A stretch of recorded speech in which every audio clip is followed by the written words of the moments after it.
잇따라 청소년 강력 범죄가 발생하면서 촉법 소년 논란에 다시 불이 붙고 있습니다. 나이가 어리다는 이유로 범죄에 면죄부를 주는 것이 정당한 걸까요? 이번 주 로포커스에서 소년법 이슈를 집중 조명했습니다. 로스쿨 출신 변호사 5천여 명이 모인 한국법조인협회 회장에 김기원 변호사가 연임에 성공했습니다. 김 회장이 말하는 윤리적 변호사의 역할과 법조계의 미래를 직접 들어봤습니다.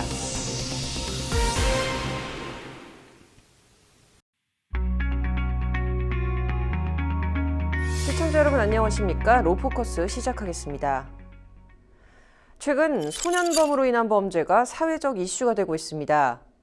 노원구에서 발생한 70대 남성 사망 사건과 인천 여중생 폭행 사건의 경우 범법 소년과 촉법 소년 범죄라는 특징이 있는데요. 이들은 범죄를 저질러도 나이가 어려 형사처벌을 받지 않습니다. 이 같은 소년 범죄는 갈수록 증가하는 추세인데 관련 내용 김태훈 기자가 보도합니다. 5년 전 방영된 경찰관들의 이야기를 담은 한 드라마입니다. 극중 오토바이에 타던 어린이 2명이 경찰에 검거됩니다. 특수상해와 특수절도 등으로 붙잡혔지만 이들은 금방 풀려날 것이라며 비아냥거립니다. 근데 우리 못 잡아갈 텐데. 우리 촉법 소년이거든요. 우리 둘 다 14살도 아니고 13살. 이 같은 소년범에 의한 범죄는 실제 종종 발생하고 있습니다. 서울 노원구의 한 아파트 단지. 지난달 17일 오후 아파트 현관 앞을 지나던 70대 남성 A씨가 공중에서 떨어진 돌에 맞아 사망하는 사건이 벌어졌습니다. A씨는 머리를 크게 다쳤고 결국 숨졌습니다. 안 좋게 불쌍했어. 슬프고 애기들이 그러면 안 되는데 단 그런 일이 없게 해야죠. 학교에서 안전 교육을 해야 되지 않을까.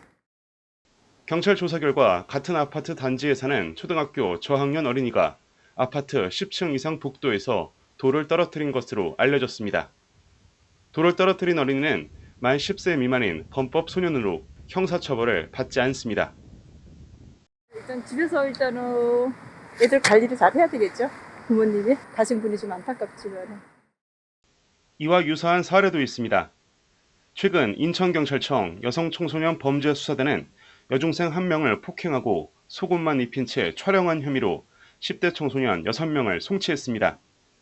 6명 중 3명은 검찰로, 나머지 3명은 가정법원 소년부로 넘겨졌습니다.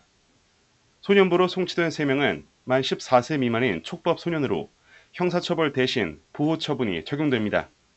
이들은 피해 학생 측이 사과를 요구하자 우리는 촉법 소년이라 처벌받지 않는다라며 협박하지 말라고 말한 것으로 알려졌습니다.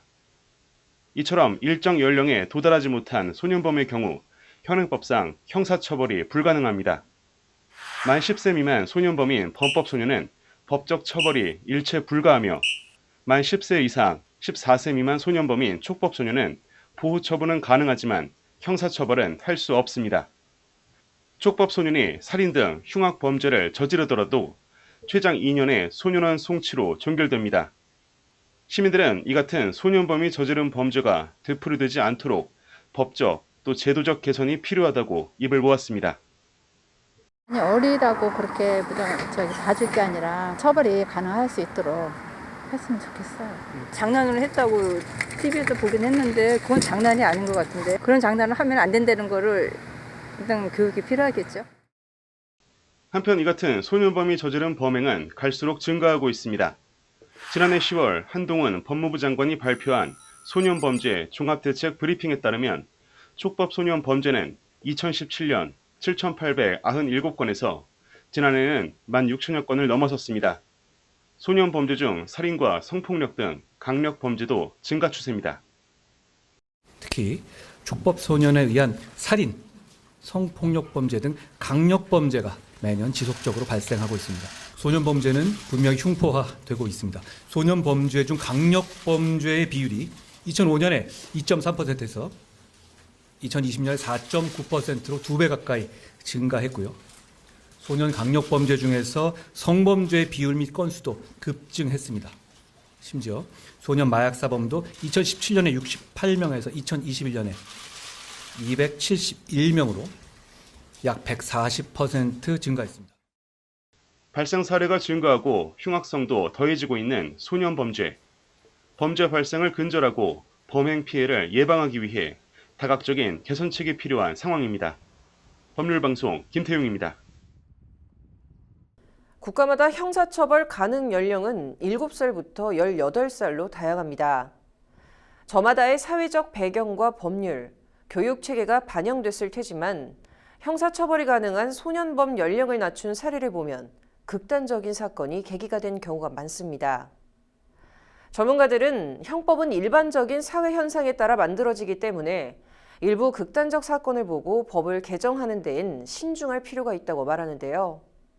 해외 추세는 어떤지 석대성 기자가 알아봤습니다. 지난 5월 세르비아에서 발생한 교내 총기 난사 사건. 어린이 8명 등 9명이 숨져 충격을 안겼습니다. 2달 전 태국 수도 방콕의 한 유명 쇼핑몰에서도 총기 난사로 중국인 관광객 등 4명이 변을 당했습니다. 미국에선 5살 소녀가 차량을 훔쳐 운전 중이던 범죄자의 총에 맞았다가 죽을 고비를 넘겼습니다. 세계 곳곳에서 일어난 이런 흉변, 모두 10대 중반 소년들이 저지른 범죄입니다. 소년법은 반사회성을 가진 소년이 건전하게 성장하는 것을 돕는 걸 목적으로 합니다. 한국은 지난 1958년 소년법을 제정, 12번의 개정을 거치며 소년 보호 범위를 확대했습니다. 외국은 청소년 흉악범죄를 더 이상 용납하지 않는 분위기입니다. 소년 보호주의 기반으로 재범 방지에 초점을 두는 영국. 10살부터 18살이 저지른 사건 중 기소된 건 소년 법원에 송치하는데 사안이 중대하면 일반 형사법원으로 이송합니다. 피의 소년이 살인이나 총기 관련 범죄, 성폭력, 테러 등으로 가중처벌받을 수 있는 경우엔 바로 형사법원으로 송치합니다. 지난해 3월부터는 소년 살인범에 대한 최소 형량을 징역 12년에서 27년으로 상향하는 이른바 엘리법도 도입했습니다. 17살 소년이 자신의 고백을 거절했다는 이유로 또래 여학생 엘리를 잔인하게 살해한 사건이 기폭제가 됐습니다. 미국은 연방 헌법상 각 주에서 소년 문제를 다룹니다. 주별 촉법소년 기준은 다르지만 대체로 10세부터 18세입니다. 70년대 이후 소년 범죄가 흉포화되자 90년대 초까지 형사 제재를 확대하는 경향이 이어졌습니다. 특정 흉악범죄 소년은 소년법원 관할에서 제외하거나 성인법원으로 자동 송치합니다. 앞서 5살 여아에게 총을 쏜 16살 소년은 일반 법원에서 징역 50년을 선고받았습니다. 일본도 1997년 14살 중학생의 아동 연쇄살인 이후 소년범죄 처벌을 강화했습니다. 촉법소년 범위는 16세에서 14세로 낮췄고 소년원 송치 대상은 12세에서 11세로 확대했습니다. 중국은 3년 전 고의적 살인, 상해 등의 일부 범죄에 한해 형사처벌 연령을 14세에서 12세로 하향 조정했습니다. 중범죄 소년은 엄벌하는 게 세계적 추세지만 촉법소년 범위를 축소하는 건 되려 역효과를 부른다는 지적도 있습니다. 소년범 처벌 강화가 재범률을 높였다는 연구 결과들. 청소년의 뇌는 미성숙해 처벌 강화가 두려움으로 이어지진 못한다고 분석합니다. 전과 기록으로 인한 고용기의 박탈이 사회적 고립만 유발하고 교도소는 범죄학교가 돼 범죄율만 증가시켰다고 봅니다.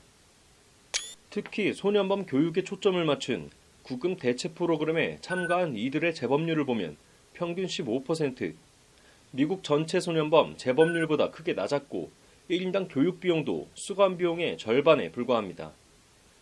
국친 사상과 교정주의에 맞게 청소년 제재는 처벌이 아닌 재사회화에 초점을 둬야 한다는 게 세계 여러 전문가 의견입니다. 법률방송 석대성입니다.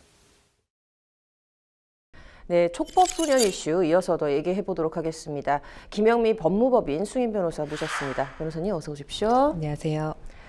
네, 먼저 좀 소년법에 대해서 간략히 설명 부탁드립니다. 네, 소년법은 반사회성 있는 만 10세 이상 18세 미만의 소년의 환경 교정과 품행 교정을 위해서 형사처벌 대신 보호 처분을 함으로써 소년이 건전하게 성장할수록 돕는 것을 목적으로 하고 있습니다. 소년법에는 이제 소년이 3가지 소년으로 나뉘는데요.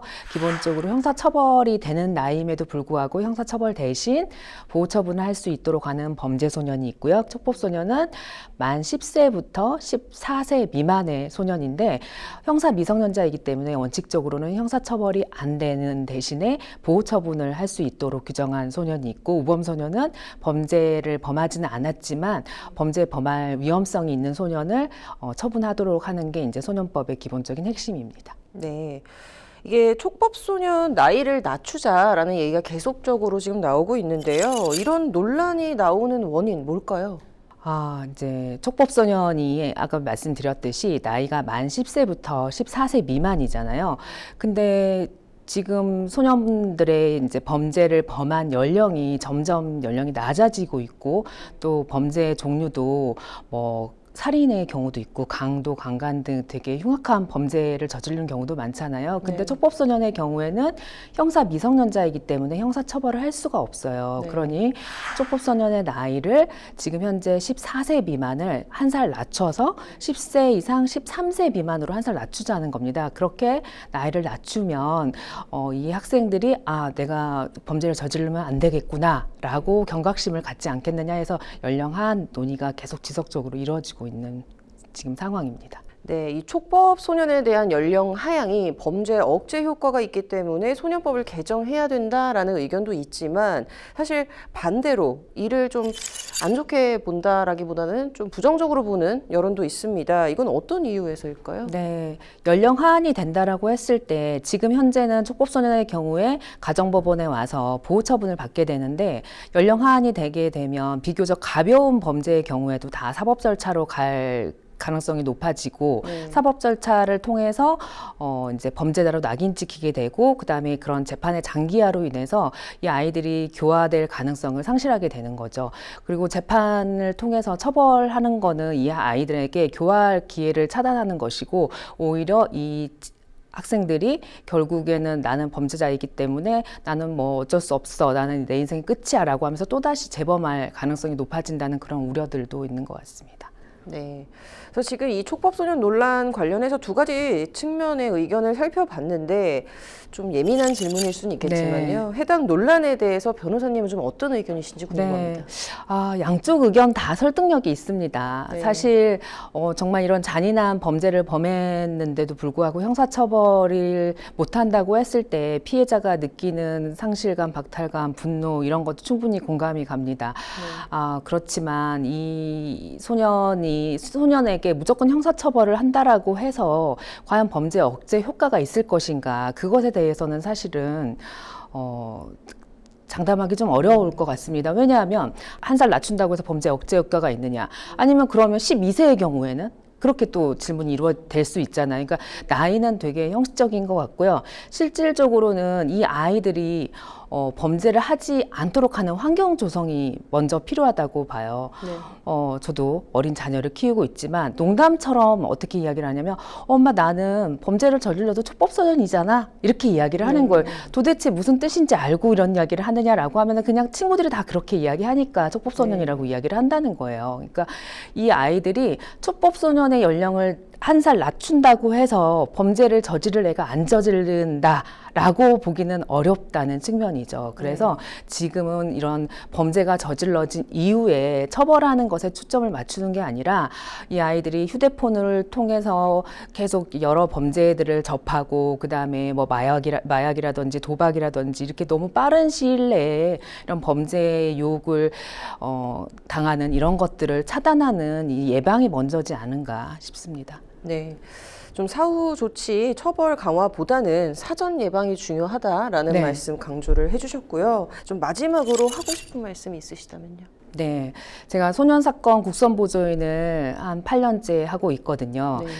국선보조인을 한다는 것은 이 소년들이 처음 범죄를 범한 경우에는 국선보조인이 선정이 안 되고요. 네. 기본적으로 그 많은 재범을 했을 때 국가에서 보조인을 선임을 해주는데, 이 친구들을 제가 만나보면 하나하나 만나봤을 때는 정말 본인의 행동에 대해서 후회하고 반성하고 다시는 안 할 것처럼 이야기해요. 그런데 나가서 또 그 범죄를 저지르거든요. 그런 걸 보면서 이 아이들이 왜 이렇게 본인들이 분류심사원에 왔을 때는 후회하고 다시는 안 할 것처럼 하다가 나가면 왜 또 이런 범죄에 노출이 되는 것일까라고 고민을 해봤을 때 이런 환경이 바뀌지 않는 부분이 꽤 큰 것 같고요. 그래서 이런 점에 좀 초점을 맞추어서 이 아이들이 어떻게 하면 재범을 하지 않을 것인지, 현행의 보호처분 제도에 문제는 없는지, 그래서 이 아이들이 정말 건전하게 성장할 수 있는 그런 방안을 좀 모색을 했으면 좋겠고, 거기에 좀 초점이 맞춰져서 소년법도 개정되었으면 좋겠습니다. 네. 자, 오늘 촉법소년 관련해서 얘기를 나눠봤는데 좀 이거 개정안들이 여러 번 발의된 상황이지만 사실 지금 논의는 사건이 발생할 때마다 원점을 좀 맴돌고 있는 것 같습니다. 변호사님께서 오늘 말씀해 주신 대로 현실적인 대책이 먼저 절대적으로 필요해 보입니다. 오늘 좋은 말씀 감사드립니다. 네, 감사합니다.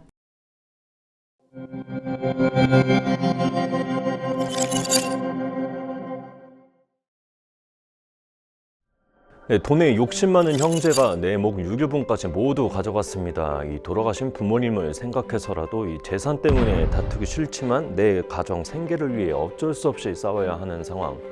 오늘은 완벽한 상속에서 유류분을 최대한 많이 받을 수 있는 방법에 대해 알려드립니다. 법률사무소 율쌤 김도윤 변호사님 나와 계십니다. 안녕하십니까? 네, 안녕하세요. 네, 변호사님 먼저 이 요즘에 그 재벌가 유류분 소송이 많이 또 주목을 받고 있잖아요. 네. 그 현대카드에서는 뭐 정태영 부회장 그리고 LG그룹에서 구광모 회장 등이 이제 유산을 갖고 가족들과 다투고 있는데 이 재벌뿐 아니라 평범했던 가정에서도 이 유산을 두고 잘잘못을 좀 따지는 경우가 많이 있는 것 같아요. 네, 실제로 유류분 소송이 점점 증가하는 추세죠. 네. 그 민법만 봐도 이제 상속법은 이제 공동상속인 간 실질적 형평을 가장 최우선 가치로 여기고 있지 않습니까? 네.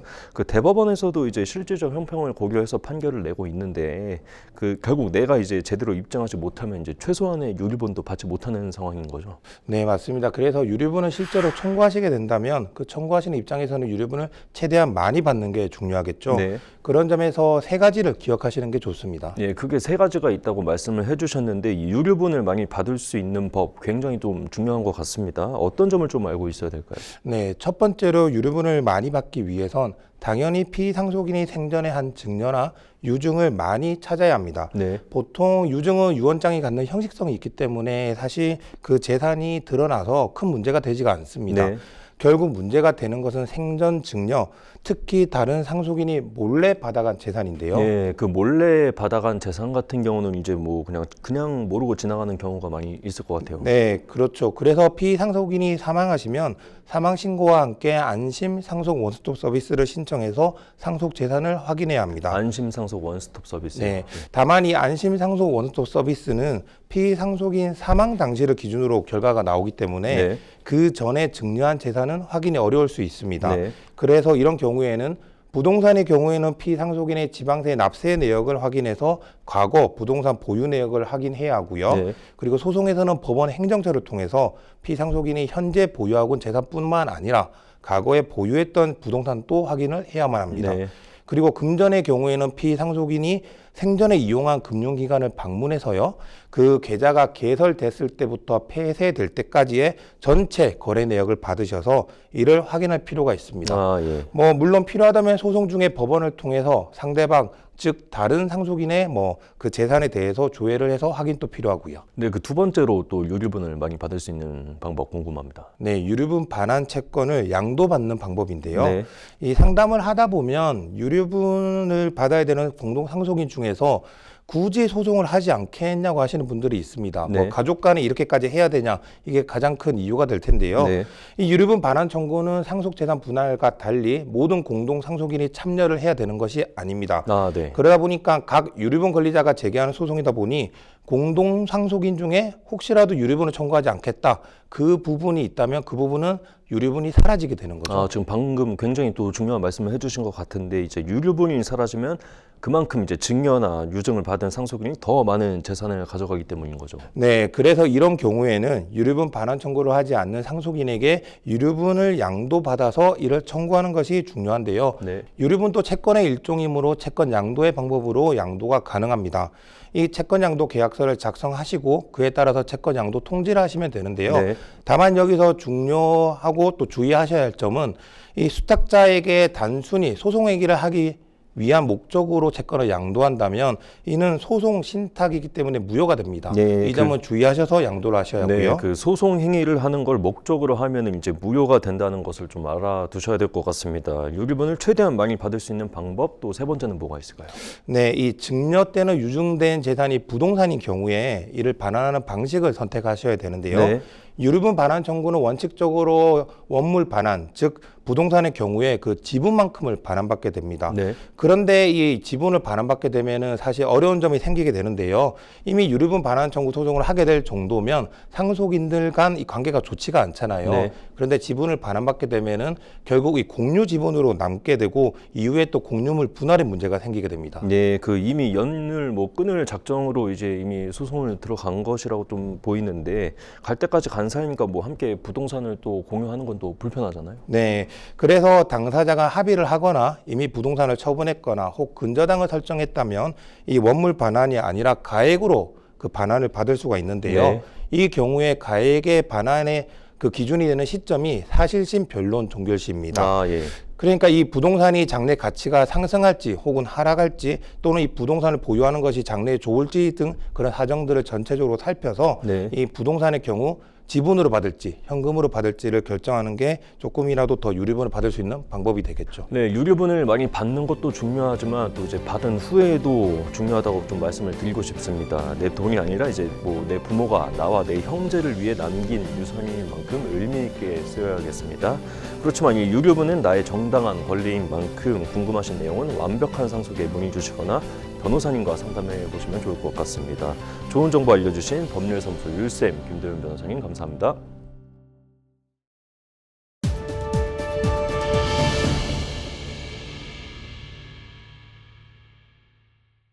제5대 한국법조인협회 회장에 김기원 변호사가 연임됐습니다.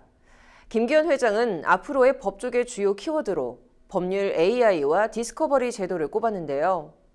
한국법조인협회가 바라보는 미래 법조계는 어떤지 신예림 기자가 김기원 회장과 만나 직접 이야기를 나눠봤습니다.